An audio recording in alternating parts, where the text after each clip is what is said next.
संस्कृति विकास परिषद एवं छत्रपुर रोटारी क्लब आनुकूल्य साहित्य संस्कृति समन्वयर अपूर्व समारोह 3 दिनिया बसंत महोत्सव हे बसंत उद्घाटित हो जाइछि। महोत्सवर प्रथम दिवस रे आयोजित कवि सूर्य बलदेव रथ संध्यार मुख्य वक्ता भावे वरेण्य साहित्य स्रष्टा तथा मुख्य वक्ता भावे दक्षिणांचल उच्च माध्यमिक शिक्षा परिषद ब्रह्मपुर उपसचिव डॉ कोलमणि ओझा जोगदे कवि सूर्य बलदेव रथ जड़े गंजाम जिलार हेले मध्य तांकरी रचित किशोर चंद्रानन चंपू सारा ओडिशा कण सारा भारत आबा सारा पृथ्वी साहित्य संस्कृति जीवन में एक माइल खुंट सदृश जनमानस को दिग्दर्शन दे आसी। तांकरी साहित्य कृति चंपू लगी कवि सूर्य बलदेव रथ विश्वविदित कवि बोली डॉ ओझा मत व्यक्त करिसेंति। जड़े गंजाम जिलार आठगड़ पाटणा खेमंडी अंचल होउछि तांकरी साधना क्षेत्र स्थल बोली डॉ ओझा आलोकपात करिसेंति।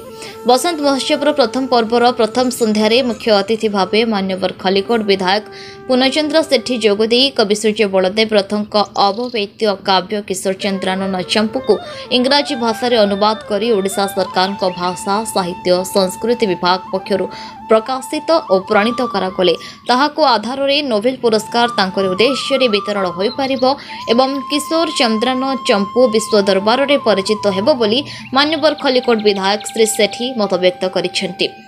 संस्कृति विकास परिषद सभापति आईनज्ञ सूर्यनारायण सामंतराय रोटारियन प्रफुल्ल पटनायक साधारण संपादक डॉ अजय कुमार त्रिपाठी प्रमुख मंचासीन होई गंजाम जिलार साहित्य संस्कृति मंच कला अभिनय प्रदर्शन महत्व संपर्क में प्रतिपादन करथिले। कवि ब्रज मोहन आचार्य समाजसेवी अरुण कुमार सतपथी एवं संस्कृति विकास परिषद कोषाध्यक्ष रोटारियन निरंजन पात्र प्रमुख सक्रिय सहयोग करथिले। यह अवसर में छत्रपुर अंचल विशिष्ट नाट्यकार मंचकला अभिनय प्रदर्शन कर श्रेष्ठ सुनाम आनिथिबा स्वर्गत प्रफुल्ल चंद्र बेहेरा उद्देश्य तांकरी उत्तरदायित्व परिवार वर्ग तथा तांको झियो दंपति दीप्ति बेहेरा ज्वाई पुओ इंजीनियर उमेश चंद्र पटनायक को मानपत्र सह पुरस्कार उपढौकन दे संबर्धित करा जायतिबा बेले छत्रपुर पड़पदर अंचल जड़े विशिष्ट शतायु कलाकार रवींद्रनाथ पंडा ओडिशार विशिष्ट ओडिसी शिल्पी नृत्यगुरु नमिता राय प्रमुखों मंच उपर मानपत्र सह संबर्धित करा जायछि। शेषे सांस्कृतिक कार्यक्रम परिवेषण होता। अवसर में छत्रपुर रोटारी क्लब सभापति विमल प्रसाद साहू धन्यवाद ज्ञापन करथिले। धन्यवाद जनाऊँगी आज सभार सभापति सूर्यनारायण सामंतराय एवं आमर रोटारी क्लब सभापति तथा उपसभापति श्रीजुक्त डॉक्टर साहू एवं अजय कुमार त्रिपाठी प्रफुल्ल कुमार पटनायक महोदय आज उद्घाटन संध्या जहाँ बलभद्र संध्या रूपे नामित करा एवं द्वितीय संध्या जहाँ कवि सम्राट उपेन्द्र भंज नाम भंज संध्या हिसाब से नामित करा एवं तृतीय संध्या जे कि आम छत्रपुर माटीर गौरव प्रफुल्ल बाबू गोटे अलगा मिजाज मनीष थे। प्रफुल्ल बाबू मोर बयस भितर बयस तफात हूँ मात्र 6 मास किंतु से भद्रलोक छत्रपुर सहर में विशेषकर मंच नाटक कला को बंचे रखी बड़ खियाली लोक हठात मन पड़ कर्मकर्ता को मोर हार्दिक अभिनंदन। आज दिनटी मोपाई बहुत खुशी और गर्वर दिन। आज मुझे मंच छिड़ा होइछि मो बाबा स्थान रे हे तो सी आज आम गहन रे नहांती किंतु तांकर उपस्थिति आमे समस्ते आज अनुभव करि पारुछु। जो माने मो बाबांकर व्यक्तित्व को सम्मान देछंती मोर बाबांक स्मृति को जीवंत करिसेंती विशेषकर श्रीजुक्त सूर्यनारायण सामंतराय जहाँ को मु सामंतराय मौसा बोली डाके श्री प्रफुल्ल कुमार पटनायक जहाँ को मु पटनायक मौसा डाके तांको मोर हृदय आंतर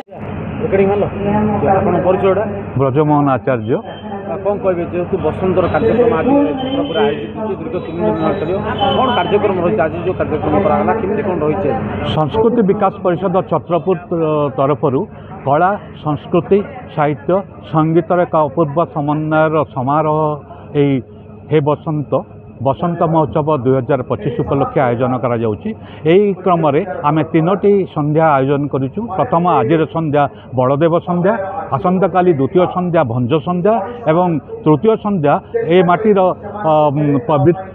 पुण्यपुत्र गीतार रचयिता अंतर्जामी पति शर्मा नाम अंतर्जामी पति संध्या आयोजन होची। प्रत्येक दिन साहित्य आलोचना संस्कृति उपर आलोचना सांस्कृतिक कार्यक्रम साहित्य संपर्क में आलोचना एवं जो दिन जो महापुरुष मान नाम नामित होती संपर्क में आलोचना एवं पूज्य पूजार क्रम विभिन्न संस्कृति संपन्न व्यक्तित्व मान को संवर्धन प्रदान करा जाउछि। सूर्यनारायण सामंतराय रोटरी क्लब तरफ आज आयोजन आमर जो यहाँ संस्कृति गोटे विकास परिषद बोली आम गोटे गढ़ीचु जो पुराना स्मृति सब मन रखिकी आमर प्रथम रजनी 3 दिनिया कार्यक्रम हम विशिष्ट व्यक्ति मानक आम अनुरोध करूँ। विशेषकर जो मानकर अवदान थिला ए मंच कला प्रति जो मैंने आम पाखे अच्छा से सम्मानित करुचु। आसंता 2 दिन में सम्मान करूँ। आ जो नहांती विशेषकर जो मैंने आम नेतृत्व नौले उदाहरण स्वरूप प्रफुल्ल चंद्र बेहरा तांको आम मरणोत्तर सम्मान करूँ। विशेषकर यहाँ गोटे नुआ अनुष्ठान ए समस्त सहयोग मु कामना कर जेहेतु आज जेहेतु बसंतर कार्यक्रम आयोजन रोटरी क्लब देखुं यह एक संस्कृति विकास परिषद छत्रपुर नूतन भाव में गठन करा जाइथिबा एक अनुष्ठान जे कि साहित्य संस्कृति का विकास पई कार्य करिवो।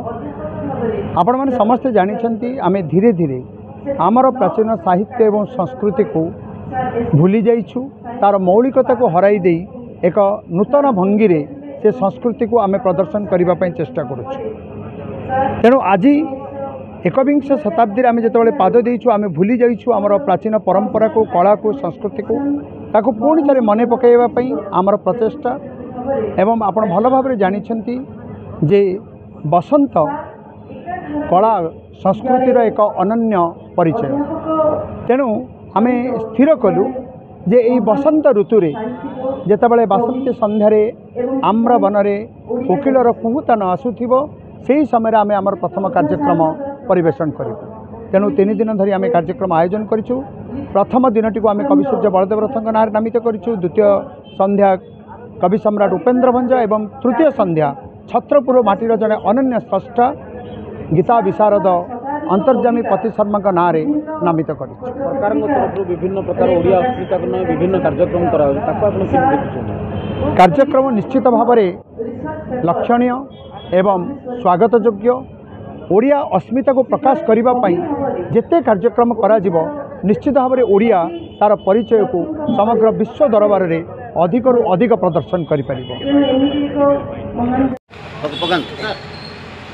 समस्त रही जाऊँ ना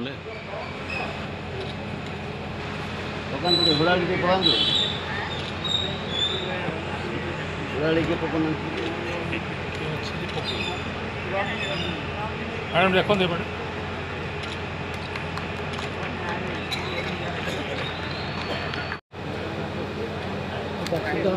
8:30 टिके देखो आगे यार देखो समझते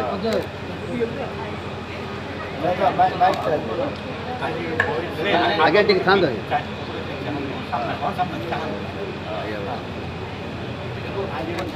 सर टिके देखो प्रफुल्ल यार देखो। छत्रपुर अरुण कुमार पंडांग का रिपोर्ट न्यूज उपांत खबर।